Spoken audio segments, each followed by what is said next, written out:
நீங்கள் கேட்டுக்கொண்டிருப்பது பிரான்சிலிருந்து ஒலிபரப்பாகும் டிஆர்டி தமிழ் ஒலி.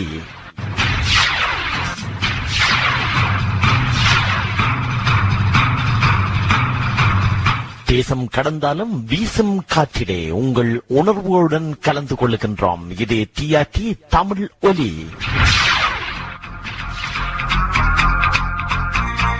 தொடர்ந்து அரசியல் சமூகம் இடையிலே இங்கே தங்கவேல் ஐயா அவர்கள் காத்திருக்கின்றார். அவரை வரவேற்று இணைத்துக் கொள்கின்றோம். வணக்கம் தங்கவேல் ஐயா அவர்களே. வணக்கம் தர்ஷன். வணக்கம் நேயர்களே. நடந்து முடிந்த அமெரிக்க தேர்தலை தொடர்ந்து ஜனாதிபதியாக ட்ரம்ப் அவர்கள் பதவியேற்றிருக்கிறார். பதவியேற்பதற்கு முன்பாகவும் பல அதாவது உலகுக்கு பொருந்தாத அல்லது நடைமுறைக்கு சாத்தியமில்லாத பல விடயங்களையும் குறிப்பிட்டார். அதே நேரம் தன்னால் வந்தவுடன் சிலவற்றை சாத்தியமாக்க முடியும் என்று குறிப்பிட்டிருந்தார். அந்த வகையிலே காசா யுத்தம் தற்போது ஒரு சமாதான பேச்சுவார்த்தைகளை தொடர்ந்து ஒரு அமைதியான நிலையில் காணப்படுகிறது. ஆனால் அப்படி இருந்தும் இஸ்ரேல் தொடர் தாக்குதல்களை இப்பொழுது மேற்கு கரையை தாண்டி மற்ற இடங்களிலே தாக்குதல்களை தொடக்கி இருக்கிறார்கள். கனடாவை பொறுத்தவரையில் அவர் குறிப்பிட்டிருந்தார், அமெரிக்காவை ஒரு மாநிலமாக மாற்றப்போவதாக, அமெரிக்காவின் ஒரு மாநிலமாக மாற்றப்போவதாக. வரலாற்று ரீதியாக கனடாவுக்கும் அமெரிக்காவுக்கும் அவ்வாறு ஒரு அமெரிக்காவின் ஒரு தன்னாட்சி பகுதியாக இருந்த மாதிரியான வரலாறு இருக்கிறதா? இல்லை இல்லை, அதாவது உண்மையில அமெரிக்க புதிய ஜனாதிபதி என்ன சொல்லுவார் சொன்னால், கனடாவை இப்ப ஏற்கனவே 50 மாநிலங்கள் இருக்குது அமெரிக்காவில். இந்த கனடாவை 57வது மாநிலமாக ஆக்க போகணும்னு சொல்லியும் இங்கே உள்ள பிரதமர் தன்னுடைய நாட்டு கவர்னர்களை உரையாடல வச்சிருப்பேன் சொல்றாரு. ஏன் அது எப்படி எல்லாம் சொல்றாரு தெரியாது. அது சாத்தியம் இல்லாத விஷயம். முன்னும் ஒரு முறை வரலாற்று பார்த்தா ஒரு முறை அமெரிக்கா கனடா மீது போர் தொடுத்தது இந்த நாட்டை பிடிக்கிறதுக்கு. ஆனால் இங்க உள்ள மக்கள், இங்க உள்ள பூர்வீக மக்கள் எல்லாருமே சேர்ந்து அந்த போர்ல அமெரிக்காவை தோற்கடிச்சது. அதனுடைய இது சாத்தியமாக ஒரு காரியம் இல்லை. ஆனால் இதற்காக இது சொல்லிக் கொண்டிருக்கிறார் என்பது விளங்கல் இல்லை. இது மட்டுமல்ல, எங்க கனடா மட்டுமல்ல, கிரீன்லாண்டே தான் பிடிக்க போகணும்னு நினைக்கிறார். கிரீன்லாந்து அமெரிக்காவுடைய பாதுகாப்புக்கு தேவையான ஒரு நாடு என்று சொல்றார். உங்களுக்கு கிரீன்லாந்து உலகத்திலேயே மிகப்பெரிய தீவு கிரீன்லாந்து தான். அங்கே 56,000 மக்கள் தான் இருக்கிறார்கள். ஆனால் இவருக்கு அது ஒரு கண் இருக்குது. அதே போலதான் பனாமா அந்த கால்வாய அது இன்றைக்கு பனாமா நாட்டுக்கு சொந்தமானது. அதையும் இவர் தண்டை கட்டுப்பாடுகளை கொண்டு சொல்றார். ஆனா இதெல்லாம் நடைமுறை சாத்தியமாக இருக்குமா என்றதுதான் பெரிய கேள்வி. ஆனால் இந்த ட்ரம்ப் இடப்பட முடியாம கிடக்கிறது. போன முறை ட்ரம்ப் ஜனாதிபதியா இருந்த காலத்துல அவர் ஒரு கேலி சித்திரமாக, ஒரு கேலிக்குரிய மனிதராகத்தான் பார்க்கப்பட்டார். ஆனா இந்த முறை அவரை மீண்டும் மக்களை தேர்ந்தெடுத்து இன்றைக்கு வெள்ளம் மாளிகைக்கு அனுப்பியிருக்கார்கள். போன கையோடு போன 20ஆம் தேதி தான் அவர் பதவியை ஏற்றுக்கொண்டார். கையோடு கிட்டத்தட்ட 2000 பேர் அந்த இவருடைய அந்த முதல் தேர்தல் அந்த முடிவுகளை ஆட்சேபித்து அங்க வெள்ள மாளிகையை சுற்றி ஆர்ப்பாட்டம் செய்தார்கள். அதுக்குள்ள பலவத்காரமாக உள்ளே அவர்கள் இதுவரை அளவும் சிறையில இருக்கிறார்கள். 2000 பேர் அவர்களை எல்லாம் விதித்திருக்கிறார். எக்ஸிக்யூட்டிவ் ஆர்டர் என்று சொல்ற அந்த அதிகாரத்தை பயன்படுத்தி அவர்களை எல்லாருமே விதித்திருக்கிறார். சரி, இதெல்லாம் விதித்து பார்த்தால் பழைய ஜனாதிபதி பைடன் அவர் தன்னுடைய குடும்பத்தில் குற்றவாளிகளாக காணப்பட்ட தன்னுடைய மகன் மற்ற குற்றடி சொந்தக்காரர் அவரும் ஒரு பண்பாட்டுக்கு பல பேருக்கு பொது மன்னிப்பு கொடுத்து விட்டு அவர் போய்விட்டார். அலஸ்காவினுடைய வரலாற்றை எடுத்துக்கொண்டால், அலஸ்கா என்பது அந்த காலத்திலே ரஷ்யாவினுடைய பேரரசருக்கு சொந்தமான இடத்தை 1867ஆம் ஆண்டு ஒரு $7 மில்லியன் கொடுத்து தான் அலஸ்காவை, ரஷ்யாவின் பிரதேசத்தை தான் அமெரிக்கா வாங்கி கொண்டது. இப்ப ரஷ்யாவுக்கு அதை மீண்டும் பெற்றுக்கொள்வதற்கு இப்ப பனாமா கால்வாய் அவற்றை எல்லாமே ரஷ்யாவும் கேட்கலாம் தானே, எங்களுடைய அலஸ்காவை திருப்பி தாங்க கேட்கிறேன். உண்மையை நினைச்சுன்னா அந்த ஜியோகிரபி, அதாவது பூவோட நீங்கள் இது பார்த்தால் அது அலாஸ்கா இன்னைக்கு அமெரிக்காவுடைய பகுதியாக தான் இருக்குது. அது உண்மையிலேயே ரஷ்யாவின் பகுதி தானே. அலாஸ்கா என்பது ரஷ்யாவின் பகுதியை தானே $7 மில்லியன் அமெரிக்கா வாங்கியது.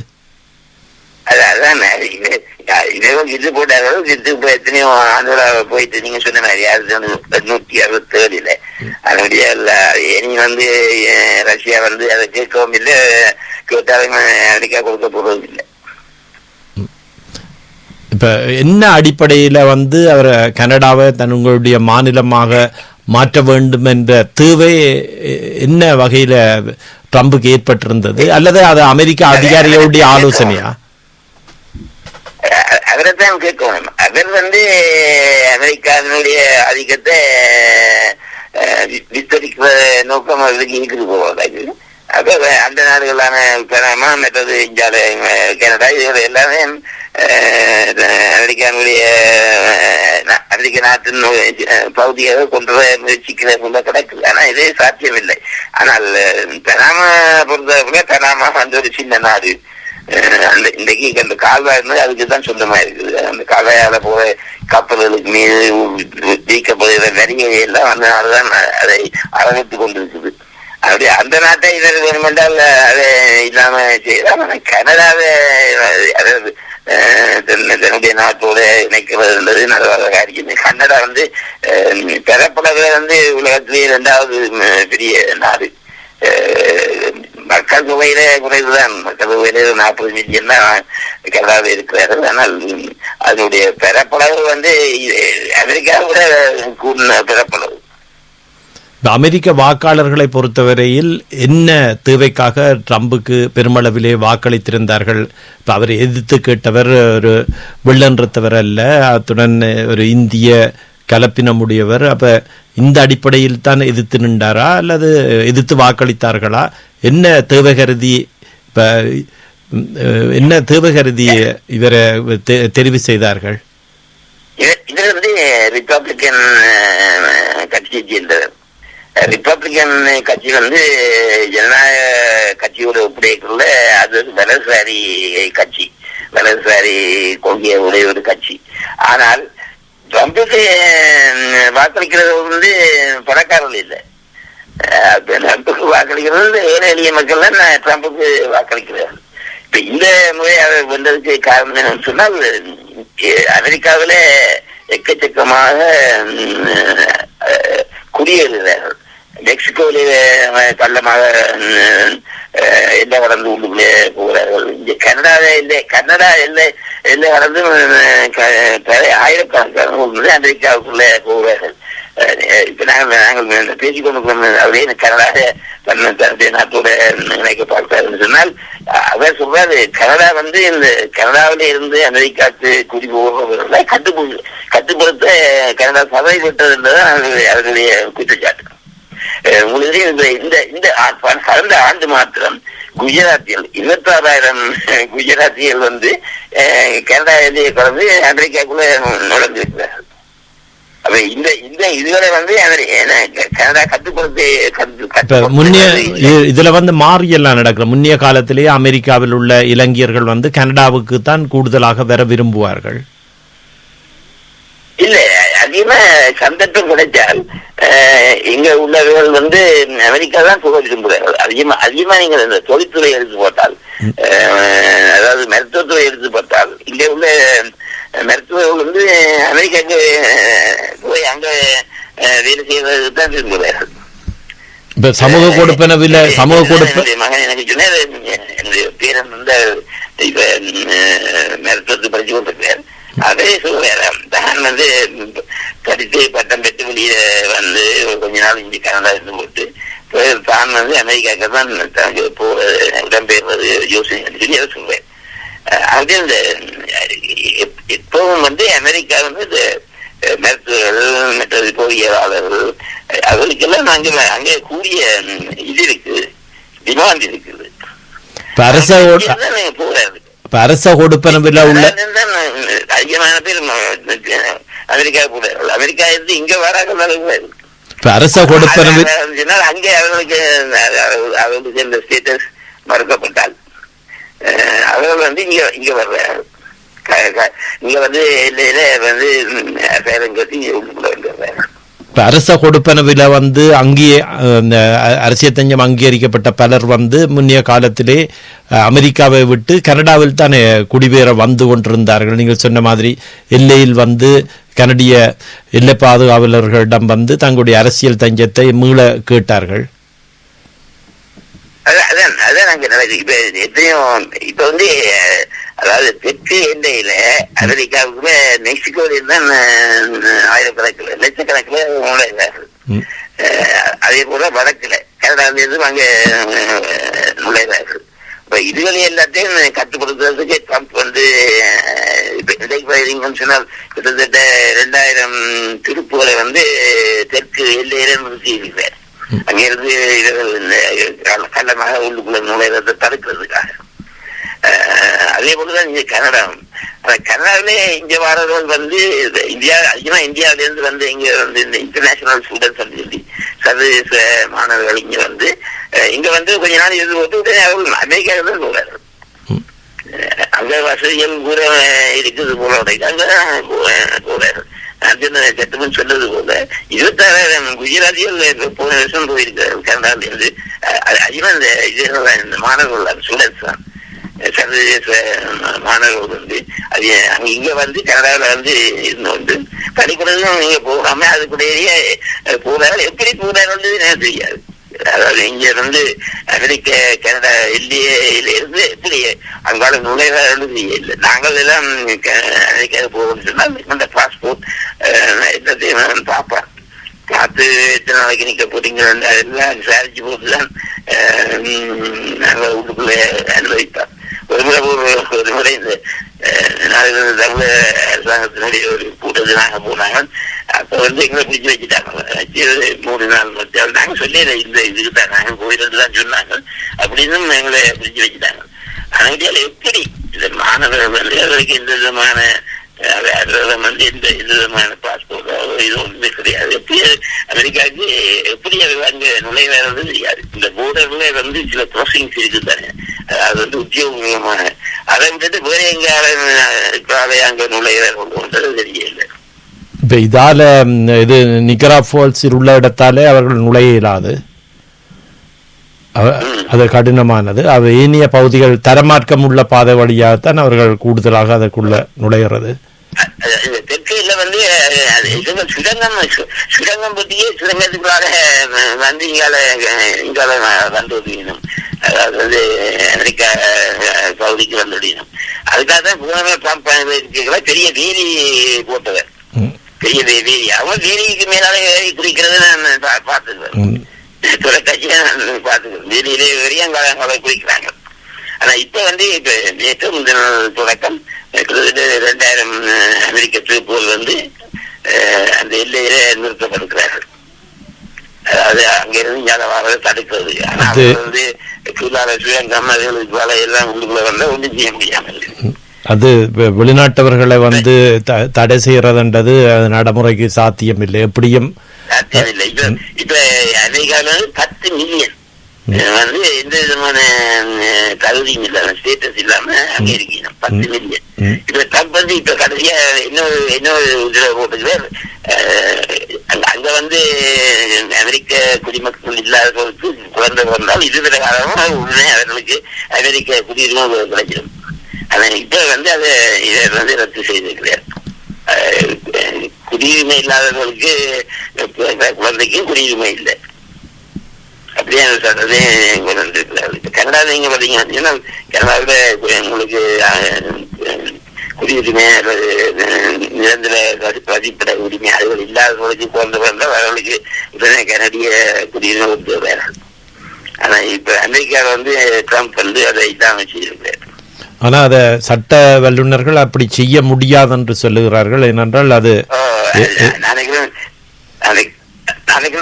அமெரிக்க நாட்டு அரசியல் அமைப்பில அப்படியான விதிகள் இருக்கும் நினைக்கிறேன். அரசியல் ஜாப்பிலே அதை சேர்த்து விட்டார்கள். வந்து நிர்வாக ரீதியாக சில விஷயங்களை செய்யலாம். 1868 நடைபெற்ற வழக்கில் நாட்டில் பிறந்த அனைவருக்கும் குடியுரிமை உள்ளதென்று உச்சநீதிமன்றமே தீர்ப்பளித்திருந்தது. 1898 உச்சநீதிமன்றம் தீர்ப்பளித்ததை தொடர்ந்து அனைத்து நிற இனத்தினருக்கும் அங்கு குழந்தைகள் பிறந்தால் குடியுரிமை உறுதி செய்யப்பட்டிருக்கிறது. அது அமெரிக்க அரசியல் சாசனத்தின் 14வது பிரிவின் அடிப்படையில் இந்த உரிமைகள் அளிக்கப்பட்டதாக குறிப்பிடப்படுகிறது. அதை வைத்துத்தான் இப்ப எல்லா மாநிலங்களிலும் வழக்கு தொடர்ந்திருக்கிறார்கள் இதுக்கு எதிராக. நடைமுறையில் என்ன நடக்கும் சொன்னால், பெற்றோரே, அதாவது அந்தஸ்து இல்லாத பெற்றோரே நாடு கடத்தினால் அவர்களுடைய பிள்ளைகள் அமெரிக்க குடிமக்களா இருந்தால் அந்த பெற்றோர்கள் அவர்களை விட்டு போக மாட்டார்கள். அவர்களையும் கூட்டிக் கொண்டுதான் வெளியேறுகிறார்கள். கனடாவை மாநிலமாக்குவது தொடர்பாக அரசியல் கட்சிகள் அனைவரும் எதிர்ப்பு தெரிவிக்கிறார்களா அல்லது அந்த கருத்துக்கு ஆதரவு தெரிவிக்கலாம்? ஆதரவு தெரிவிப்பவர்கள் இல்லையா? ஒரு மாநிலம் தவிர எல்லாரும் அதுக்கு எதிர்ப்பு அல்பர்ட்டாதான் நீங்க கனடாவில் இந்த எண்ணெய் உற்பத்தி, கச்சா எண்ணெய் உற்பத்தியில முதலிடத்துல இருக்கிற மாநிலம் அல்பர்ட்டா. அவர்கள் நான் எங்கே பாதிச்ச என்ன இருக்குது, அவர்கள் ட்ரம்பின் இந்த இதை வரவேற்பதாக ஏதோ அப்படியானது பொருள் கூட அந்த நாட்டு அந்த மாநிலத்தினுடைய முதலமைச்சர் பேசியிருக்கிறார். ஆனா மற்றவர்கள் எல்லாரும் அதுக்கு எதிராகத்தான் கொடுத்திருக்கிறார்கள். இங்கிருந்தான் நாங்கள் எங்களுடைய மின்சாரம் எல்லாம் இங்கிருந்தான் வழங்கப்படுது. அது மட்டுமல்ல என்ன கூட கனடா அமெரிக்காவுக்கு என்ன கூட இங்க கனடாவில் தான் போகும். ஆனா கனடாவில் போற எண்ணெய் பார்த்தால் அது நட்டம் கனடாக்கு போய் அமெரிக்காவாக இருக்காது. இப்ப அமெரிக்காவிலே அமெரிக்காவில நாடுகள்ல எண்ணெய் உற்பத்தியில முதலிடத்துல இருக்குது. இரண்டாவது இந்த எண்ணெய் விலை அவர்கள் இந்த பழைய கிணறுகளுடைய புதுப்பிச்சு நவீனமயப்படுத்தி அவர்கள் தங்களுடைய எண்ணெய் உற்பத்தியை அதிகரித்திருக்கிறார். எண்ணெய் உற்பத்தி என்பதை விட சேமிப்பு கிடங்கு அவர்களிடம்தான் உலகத்துல மிகப்பெரிய எல்லா நாடுகளிலும் இருந்து வாங்கி சேமித்து விட்டு விலை ஊடுகிற போது விற்றுக் கொள்வார்கள். அதால பெரிய ஆதாயம் அவர்களுக்கு ஏற்படுகிறது. தம்பி இப்படி கிடைக்கிறாருன்னு சொன்னால் நீங்க அமெரிக்கா இன்னைக்கு உலக நாடுகள்ல பெரிய பொருளாதாரத்தை கொண்ட நாடு அமெரிக்கா தான். அடுத்தபடியாத்தான் சீனா. அப்படி என்றால் அந்த அந்த திடீர் அமெரிக்காவுக்கு இருக்குது. அதுல ட்ரம்புக்கு அதிக அளவு இருக்குது. இதுதான் இந்த இப்படி பேசுறதுக்கு இதுதான் காரணம். மற்ற நாட்டுக்காரர்கள் எல்லாம் இப்படி எல்லாம் பேச மாட்டார்கள். இது ட்ரம்ப் மாத்திரம் தான் பேசுவார். மற்ற நினைக்கல ஜன கட்சியை சேர்ந்த யாரும் இப்படி பேச மாட்டார்கள். பைடன் பேசவில்லை அல்லது அந்த கட்சியை சேர்ந்த பெரிய ஹாரிஸ் அவையில் பொருள்களோடு பேசுறேன்னு இதை ட்ரம்புக்கு தான் இந்த வியாதி இருக்குது. இவன் பெரிய இவரும் கோரி சொல்றாங்க. அப்ப அவர் கண்டபடி வாயில எல்லாத்தையும் பேசுறேன். அதனால நான் பார்த்தேன் அதை ஒன்றும் உறுதிவாதி கிடையாது. எல்லாம் வாழெல்லாம் அப்படியே பேசிக்கொண்டே இருக்கிறேன். இப்ப ஜோ பைடன் அவர்கள் குறிப்பிடுகிறார், தான் இந்த தேர்தலில் இருந்திருந்தால் நிச்சயமாக தான் வெற்றி பெற்றிருப்பேன். மற்றவர்கள் எடுத்த முடிவுதான் இவர் வாரத்துக்கான காரணமாக அமைந்ததாக குறிப்பிடுகிறார். அதுக்கு இல்ல இன ரீதியாக இவர் இவருடைய பொது கணக்கெடுப்புல ஒப்பீனியன் போல் கருத்து கணிப்புல இவர் பின்னுக்கு தான் தோணுன்றவர், கப்புக்கு பின்னால்தான் தோணுன்றவர். ஹாரிஸ் கமலா ஹாரிஸ் வந்த உடனே அந்த இது ஜனநாயக கட்சி வேட்பாளருக்கான ஆதரவு கூட தொடங்கிட்டு. அது இவர் இருந்தால் இவர் தோல்வியடைந்திருப்பார். அது எந்த விதமான நிச்சயம் இல்லை. ஏன்னா அது வயது மூப்பு காரணம், அதுதான் முக்கிய காரணம். பொருளை தலைக்கு விழுகிறது, எங்க போய் இருக்கிறோன்னு தெரியவே இல்லை. அப்ப அது அந்த கட்சிக்குள்ளேயே அவருக்கு எதிர்ப்பு இருந்தது. அதை போட்டியிட வைத்தால் கட்டாயம் தோப்ப கொண்டு செட்டி போட்டுதான் அவர்கள் அந்த தங்களுடைய வேட்பாளரை மாற்றினது. ஆனால் வேட்பாளர் அதுக்கு இந்திய அந்த அந்த இது இருக்கின்றபடியே சில அதி தீவிர வலசாரி வெள்ளையர்கள் அவருக்கு போட இல்லை, வாக்குகள் போட இல்லை. அதான் உண்மை. அதுக்கு வாக்குகள் போட இல்லை. ஏன்னா தெரியாது, அதுக்கு வாக்கு போட இல்லை. கூடுதலாக வந்து கருப்புகள் தான் கமலாயத்துக்கு போகல.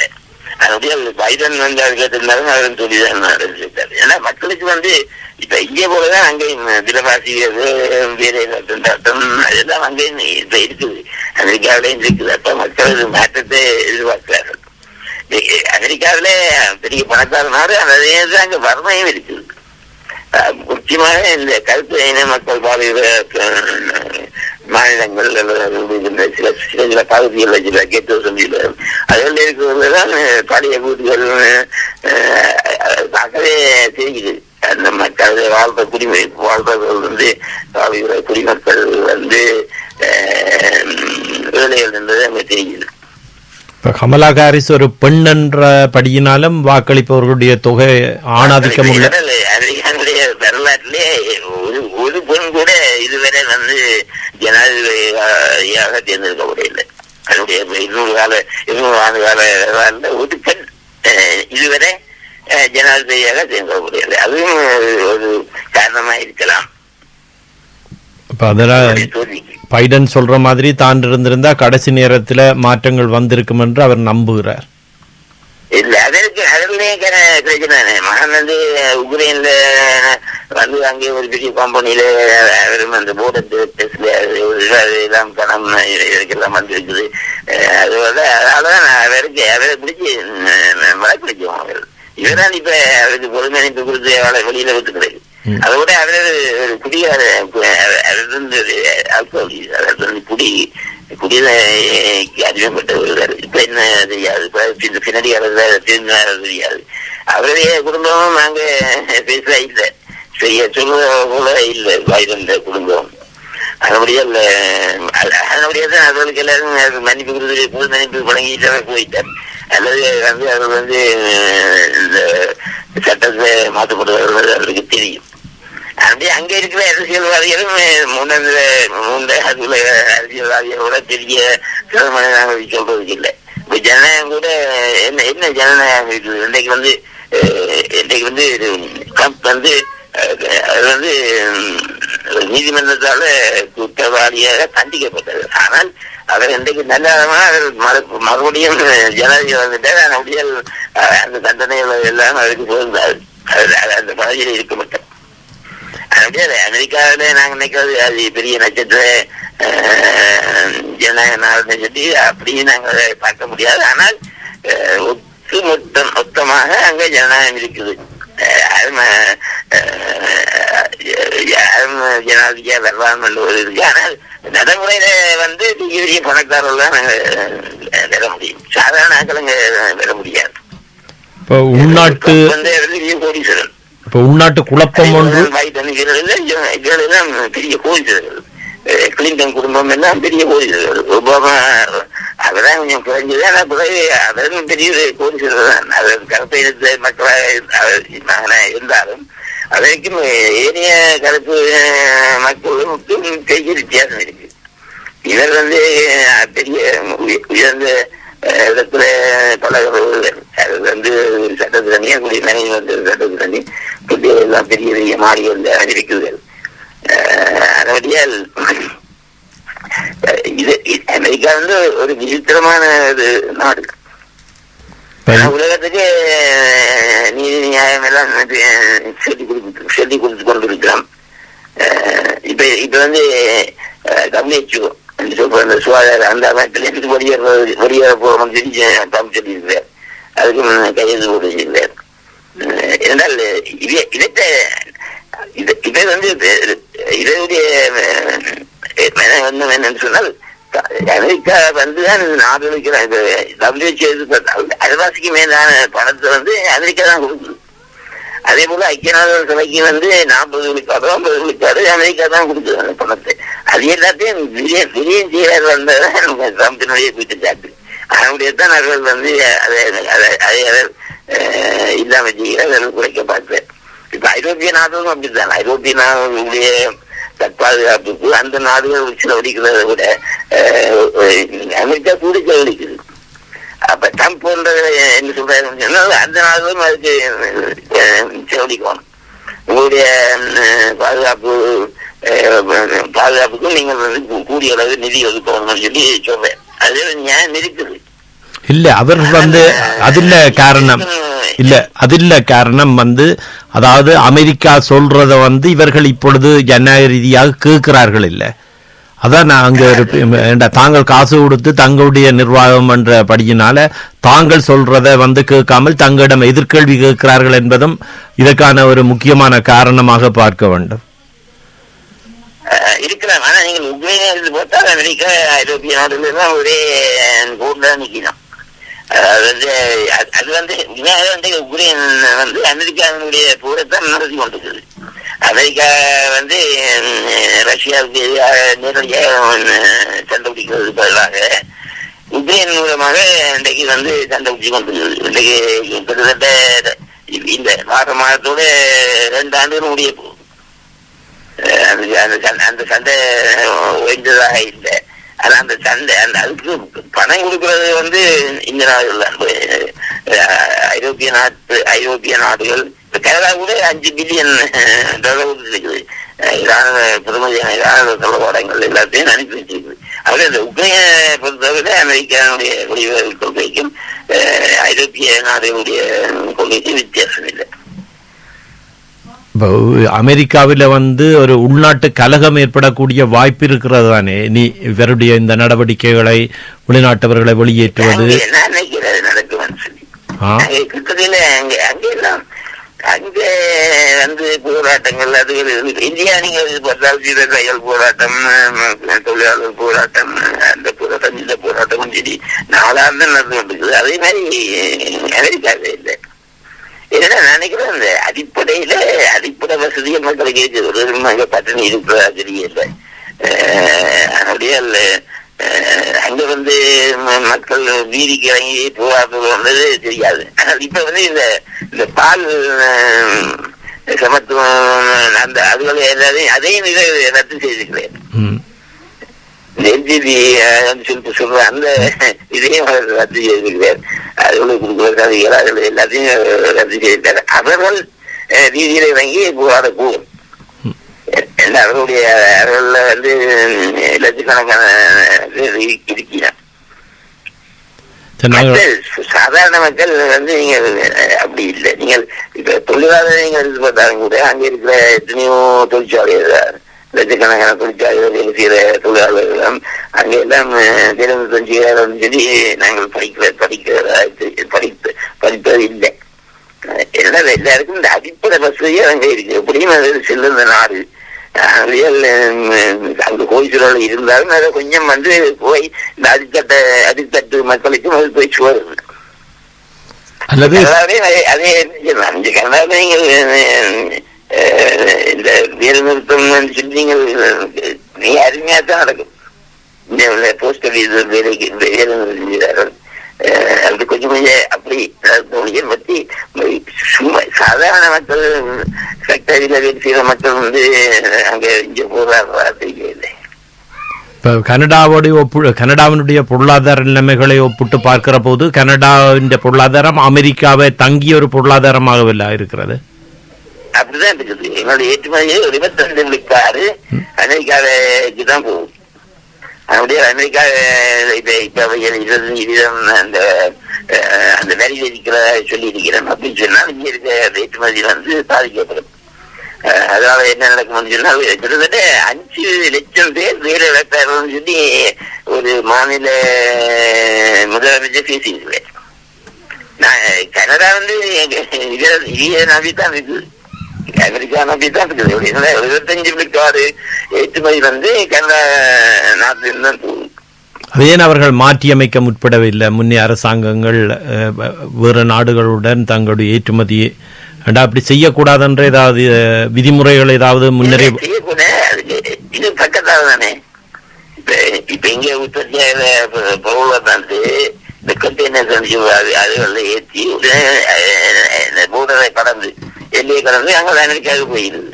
இப்ப இதே பொருட்களை நீங்கள் இந்தியாவுக்கு அனுப்பணும்னு சொன்னா எத்தனையோ கடந்து 10,000 மைல் நடந்து அங்க அந்த பொருட்களை போய் சேரணும். அப்படியேத்தான் கனடாவுக்கு வந்து அமெரிக்காவுக்கு ஏற்றுமதி செய்யறது இது சிலருக்கு குறையுது. மலிவான விலையில அமெரிக்கா கொடுத்துள்ளார். தற்போதைய நிலைமையில கனடாவுடைய பொருளாதாரம் வந்து மற்ற நாடுகளை போல ஒரு வீழ்ச்சிகரமான நிலையில தானே போய்கொண்டிருக்கிறது. அதான் போய்கொண்டிருக்கு. கடன் வந்து கடந்த 2 ஆண்டுகளாக இங்க வந்து லிபரல் கட்சி தான் இங்க ஆட்சியில் இருந்தது. இதோடைய பப்ளிக் டெட் சொல்றது பொது கடன் வந்து 2 மடங்கு போயிருக்கு. அப்படியே இங்கேயும் முன்ன மாதிரி நாங்கள் வந்து நாட்கள போல இப்ப இல்லை. இப்ப வந்து எல்லாம் வந்து பொருட்கள் விலை கூடி வருது. அப்படியே கடைக்கு போறது கூட முன்னம் போல போய் கண்டபடி எல்லாம் சாமான் வாங்க இல்லை. எல்லாம் விலையை பார்த்துக்கிட்டு கையடக்கமாக தான் வாங்கி கொண்டு வரணும். அது நடக்குது இங்கே கனடாவில். அடுத்த தேர்தல் எல்லாருக்கும் 3 நேரம் சாப்பிடுறதுக்கு வழி இருக்குது. அப்படியே சும்மா தங்களுக்குள்ள ஓடி இருக்கிறேன் ஒழிய இப்ப நாங்கள் 30-40 ஆண்டுகளுக்கு முன்ன இருந்த கனடா இப்ப இல்லை. அடுத்த தேர்தலில் வந்து குறிப்பாக நம்மவர்களுடைய தேர்தலில் வெல்லக்கூடிய சாத்தியக்கூறு ஏற்படுமா? நம்மவர்கள் இப்பொழுது சில பாராளுமன்ற உறுப்பினர்கள் இருக்கிறார்கள். அது எப்படி பிரதமர் பதவிக்கு இந்தியர்களே வரக்கூடிய அளவுக்கு அவர்கள் வல்லமை உடையவர்களாக தங்களை மாற்றிக்கொள்வார்கள்? இந்தியர்கள் வர முடியாது.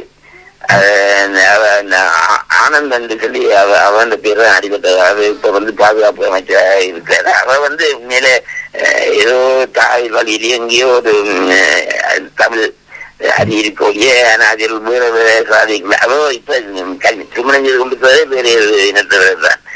அவருடைய பேர் அடிபட்டது. இந்திய ஊடகங்கள்ல அடுத்த பிரதமர் வந்து இலதான் சொல்லி ஆனந்தன் சொல்லி அவர் பேர் சொல்லுவாங்க.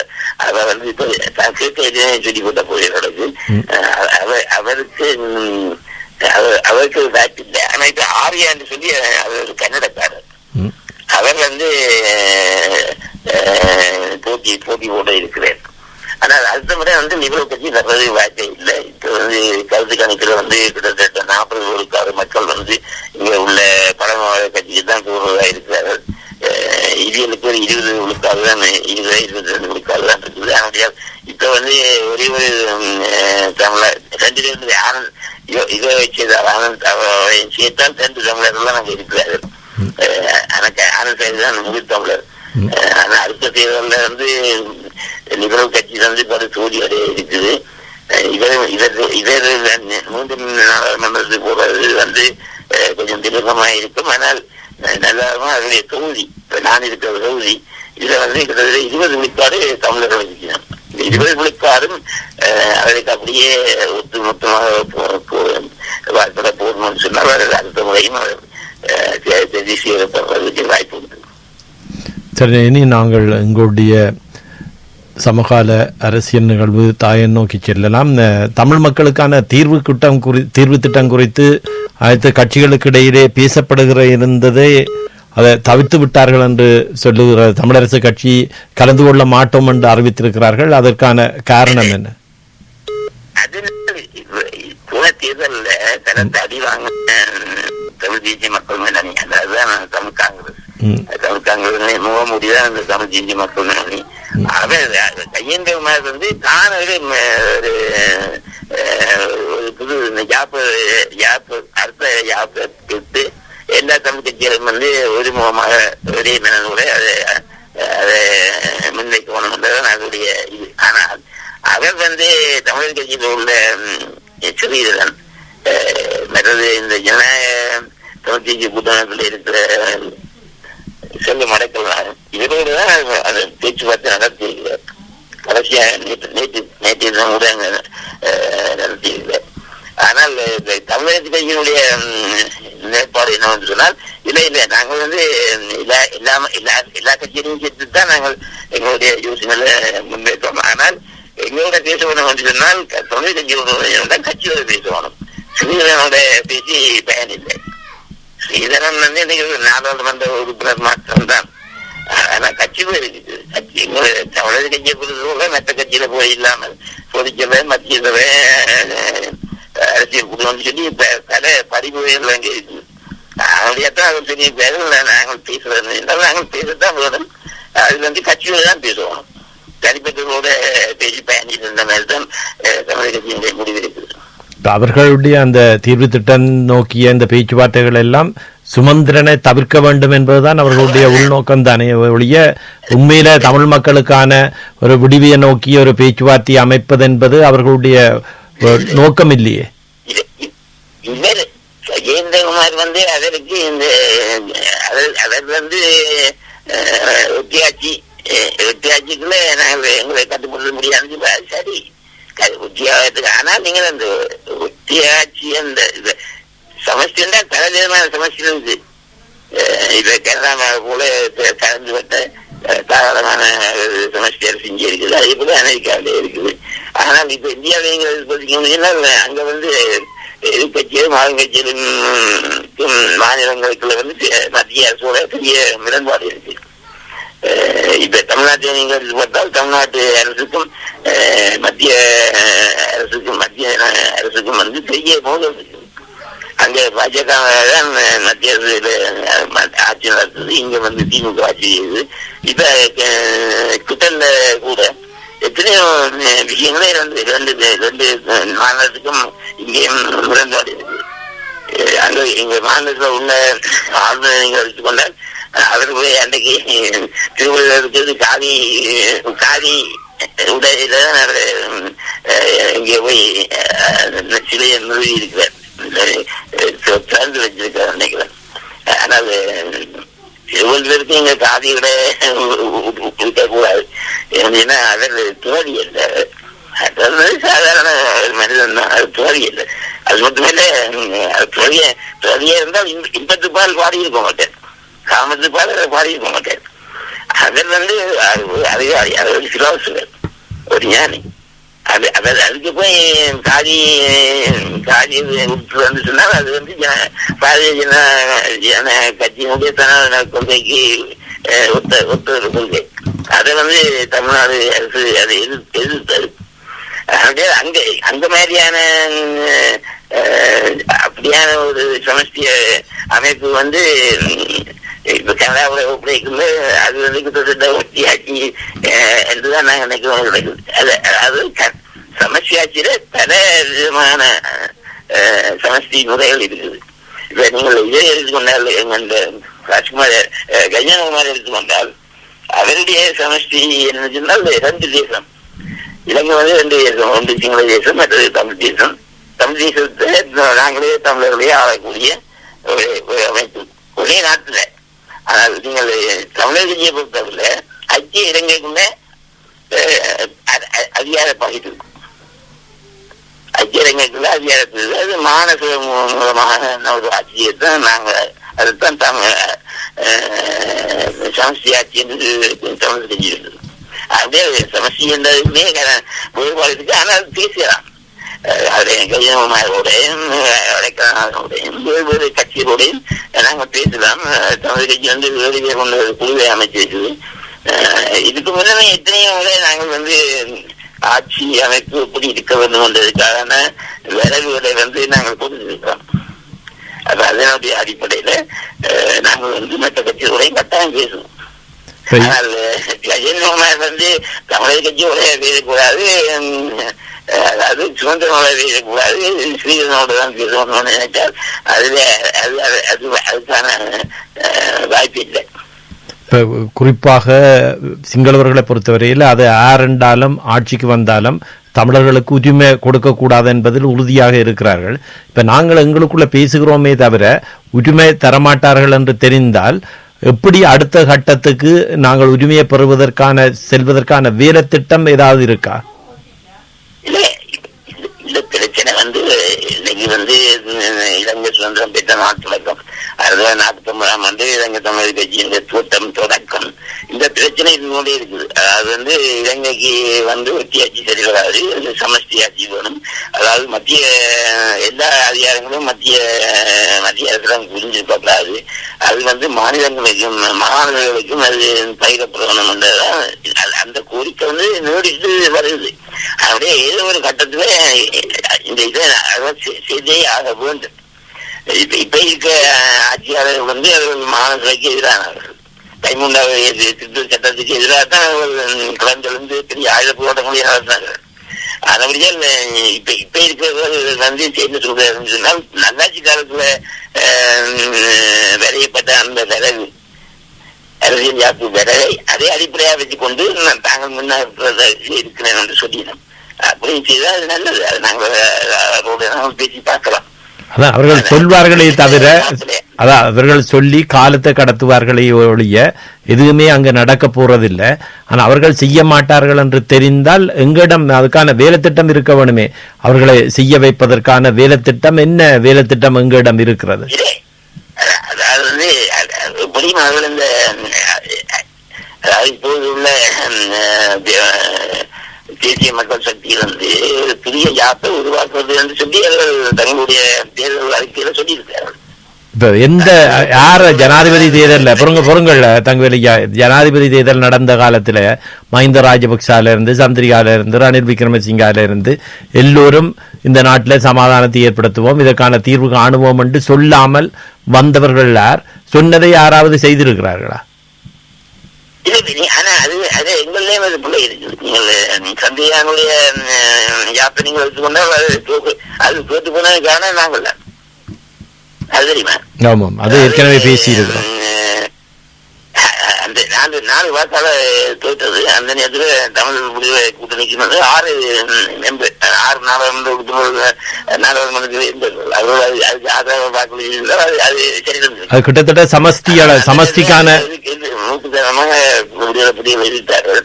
ஆனா பிற்காலத்தில் அரசியல் சொன்னால் இதுவரை காலமும் நிறையப்பட்ட யாப்பு விரைவுகளுக்குள்ள சந்திரியா உணர்ந்த பிராந்தியங்களின் ஒன்றியம் யூனியன் ஆஃப் டெரிட்டரிஸ் அதுதான் திறமையான அரசியல் விரைவு வந்து சொல்லி அது சொன்னது. ஆனால் காலங்கள் வந்து சொன்னதால அதனால எந்த வித பிரயோஜனம் இல்லாம போயிட்டு. ஆனால் அரசியல் யாப்பை திருத்த வேணும் என்றதுல எல்லா கட்சியிலும் கட்சிகளுக்குள்ள உரிமைப்பாடு இருக்குது. ஆனா எப்படி திருத்தணும், என்னென்ன அதிகாரங்களை கொடுக்கலாம்ன்றதுதான் நாங்க பேச்சு மாற்றலாம்.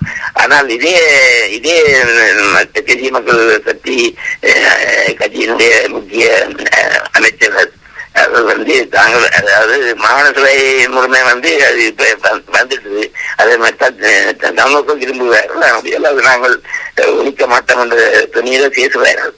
எல்லாத்தையும் புரிஞ்சு பார்க்கணும். ஆனா எந்த விதமான அரசியல் யாப்பையும் வந்து இந்த முதல் 2 ஆண்டுகளுக்குள்ள உடனே முடிச்சு போகலாம். கொண்டு நாடாளுமன்றத்துல இப்ப இன்னைக்கு 3 பெரும்பாலான வாக்குகள் ஆளுங்கட்சிக்கு இருக்குது. அதனுடைய அதை கொண்டு நிறைவேற்றணும். 2 ஆண்டுகளுக்கு என்னால் எதிர்ப்புகள் என்னோட கட்சிக்கு இப்ப வேறு சிக்கல்ல இந்த அரசாங்கம் இப்ப மாற்றி போட்டுருக்குது. இன்னைக்கு செய்தி படிக்க தேங்காய் 300 ரூபாய்க்கும் போகக்கூடியதா இருக்கலாம். அதோட இந்த முறை வேளாண்மை எல்லாம் வெள்ளம் வந்து அழிஞ்சு போயிடுது. அதனுடைய அரிசியை இறக்குமதி செய்ய வேண்டியிருக்கும்.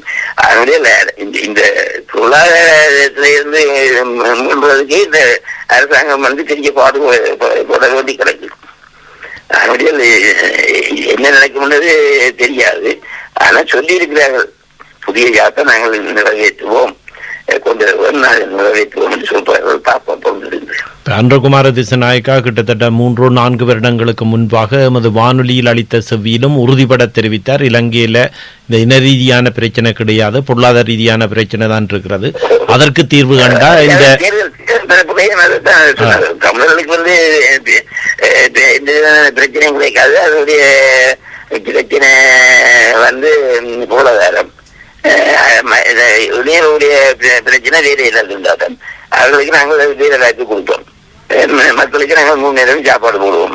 இதுதான் அவருடைய பார்வை.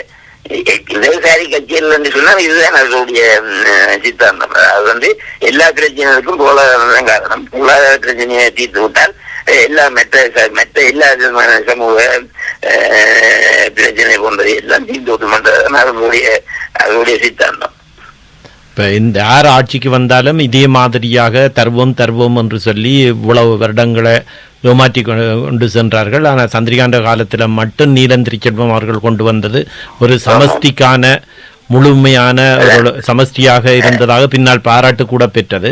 அதை அன்று ஏற்காமல் விட்டுவிட்டு காலங்கடந்து தொடர்ந்து பிரச்சனையை தீர்ப்போம் என்று நம்மவர்கள் சொல்லிக் கொண்டிருப்பதன் ஊடாக அடுத்த சந்ததியை எப்படி இவர்களால் பாதுகாக்க முடியும்? அது பெரிய பிரச்சனை. அது எங்களே நாங்களே ஆளுகிற ஒரு இது இல்லாவிட்டால், அந்த அதிகாரங்களுக்கு இல்லாவிட்டால் சிக்காத்தான் இருக்கும். இப்ப நீங்க பாத்தீங்கன்னா யாழ்ப்பாண கலாச்சார மண்டபத்துக்கு அது 20 திருவள்ளூர் கலாச்சார மண்டபம் பேர் மாற்றி விட்டார்கள். பேர் மாற்றத்தில் ஒன்றும் இல்லை, திருவள்ளூரோடையும் எங்களுக்கு எந்த விதமான மாறுபாடும் இல்லை. அது நல்ல பேர் திருவள்ளூர், நாங்கள் அவருடைய பேரை எங்க நிராகரிப்பது. ஆனால் அதை 20 செய்திருக்கிறார்கள். யாரை கலந்து கொண்டு செய்தார்கள் தெரியல. அமைச்சரே, அதாவது கடற்கொலை அமைச்சர் சந்தோஷர் அவரே தனக்கு அது வியப்பாக இருக்குன்னு சொல்றாரு. அது மட்டுமல்ல, அந்த அந்த அந்த அங்கே இருக்கிற அந்த பேப்பரக அதுல முதல் சிங்களத்துல, 2வது ஆங்கிலத்துல, 3வது தான் தமிழ்ல போட்டு விடுறது. இவ்வளவுக்கும் வடகிழக்கு மாநிலத்துல ஆட்சி மொழி தமிழ். தமிழுக்கு தான் முறையோட கொடுப்போம். அதுக்கு பிறகு மற்ற 2 மொழிகளுக்கும் கொடுப்போம். ஆனால் இங்க கலாச்சார மண்டபத்தின் பேர் முதல் சிங்களம், 2வது ஆங்கிலம், 3வது தான் தமிழ். அதனால இதுவரைக்கு எல்லாம் முடிவெட்டணும். இந்த மாகாண சபையில் திரும்பவும் இயங்க வரும். அதுக்கு தேர்தல் நடந்து அந்தந்த மாநில சபையை அந்தந்த மாநிலங்களுடைய மக்களுடைய கையிலே அந்த ஆட்சி அதிகாரம் போகணும்.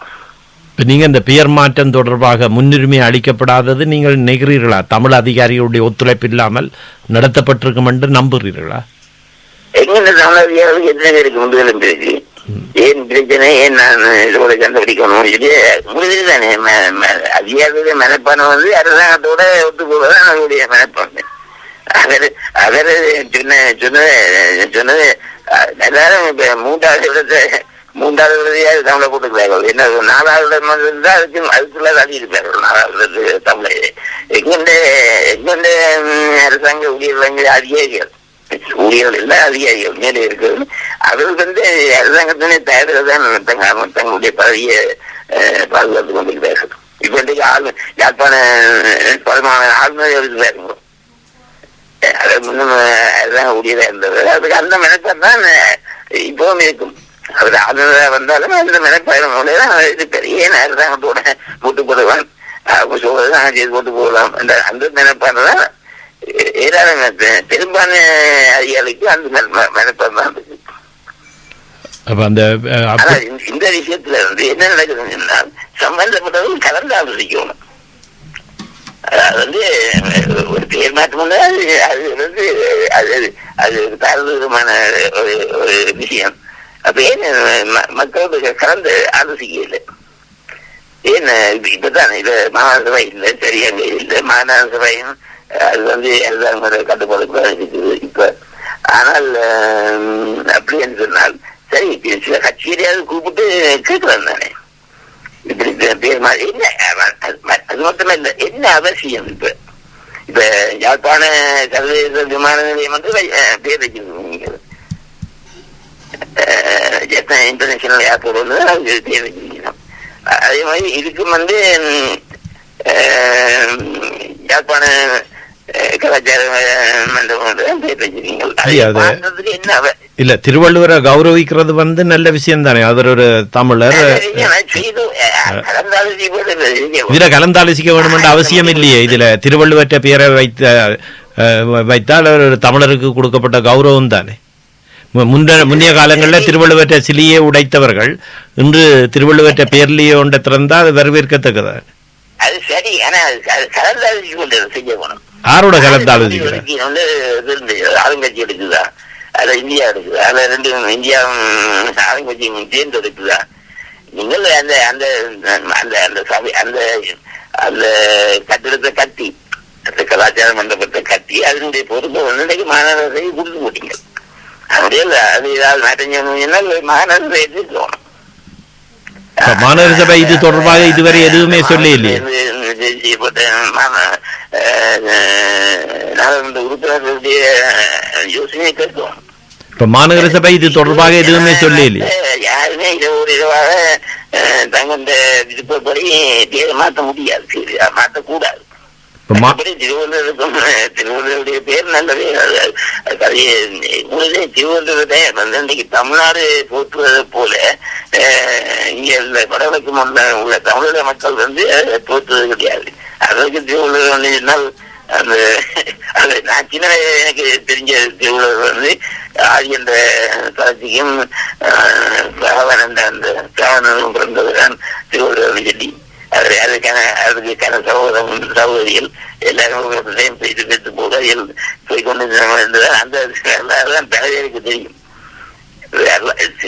இன்றைக்கு தமிழ்நாட்டு மக்கள் தமிழ்நாடு அரசு மறைக்கிறது போல மற்ற இடங்கள்ல இல்லை, எங்கெண்ட பகுதிகளில் இல்லை. அப்படியே அவர்கிட்ட பேர் வைக்கிறது நல்லது. ஆனா எல்லா வேலையும் 4 பேரோட கேட்டு போட்டு தான் வச்சிருக்கோம்.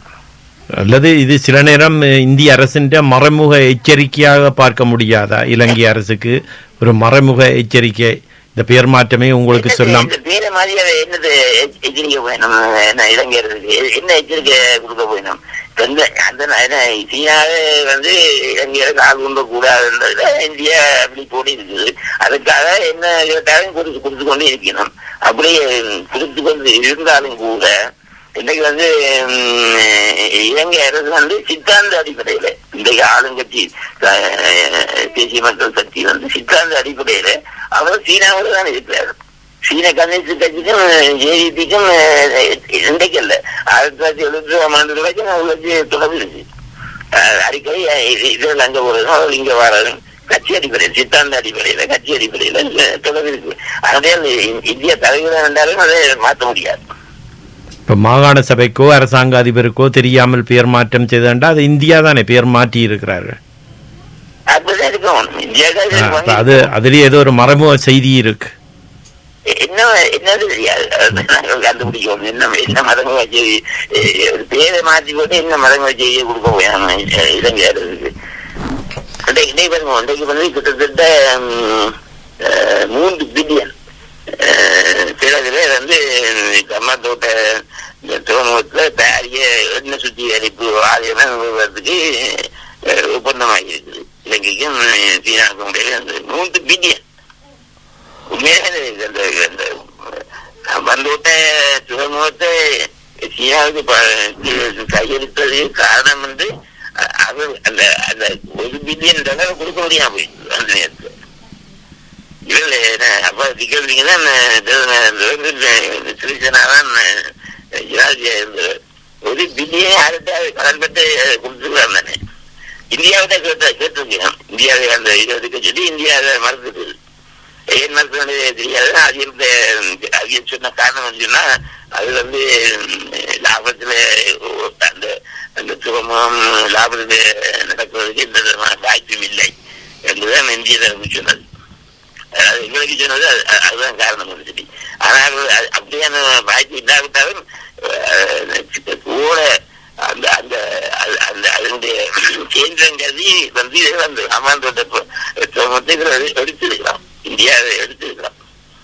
இன்னைக்கு அதை எடுத்தது மட்டுமல்ல, இப்ப இந்த எண்ணெய் சுத்திகரிப்புக்கு என்ன மாதிரி 250 ஏக்கர் காணி போட முடியாது சீனா கட்டி இருக்கு. அதாவது இன்றைக்கு கொழும்பு துறைமுகத்துல என்ன நடக்குது? அங்க சீனாவுக்கு நிரப்பி வெயிலுக்கு கட்டணங்களெல்லாம் கட்டி அது பெரிய நகரமாக்கி போகுது. இன்றைக்கு சீனாவுக்கு அது 250 ஏக்கர் காணி கொடுத்துருக்காங்க. அது நிரந்தரமாக கொடுத்துருக்காங்க. இது எல்லாத்தையும் இந்தியாவில் தடுக்க முடியாம போயிட்டு இருந்தேன்.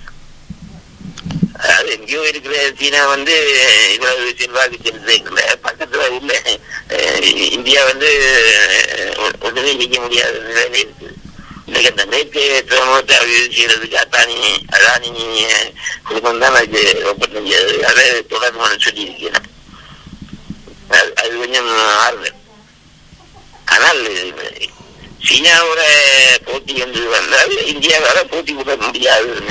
சரி, நன்றி. நாங்கள் மீண்டும் ஞாயிற்றுக்கிழமை சந்திப்போம். நன்றி.